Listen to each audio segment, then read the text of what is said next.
Hi folks, just a quick video to share my unhappiness with the Sony RX100 Mark II.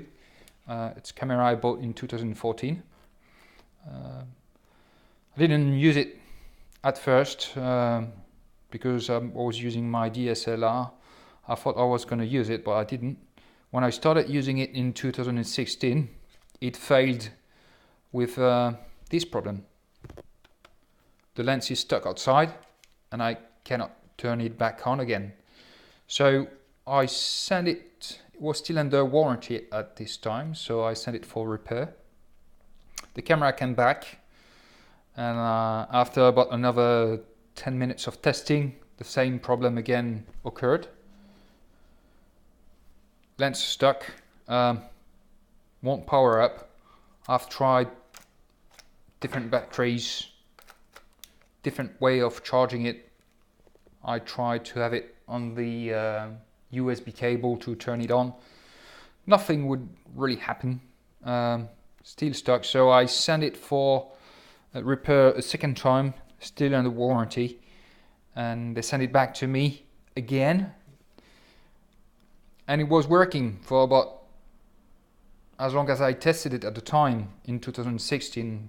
Probably tested it for about a night, an afternoon or whatever, a couple of hours, so it was okay. So I've never really been using it again until January 2019, a couple of weeks ago, and using it again that couple of weeks ago, I realized that the problem was still there. The lens is stuck outside and I cannot turn it on. So I've tried many batteries, I've tried reading on the internet, see if there was any indication of something that would help me, and nothing does. So here it is, €600 camera. I've made about 100 pictures with it, so €6 a picture, that's a bit expensive.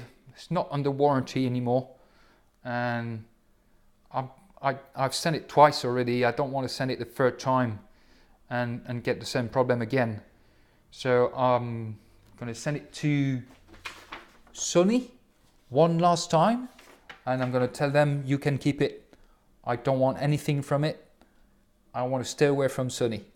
So this is what's going to happen. I'm very unhappy and I'm not expecting anything from Sony, and I'm definitely not paying anything to repair this camera. So do I recommend Sony when it comes to a camera? The big answer is no.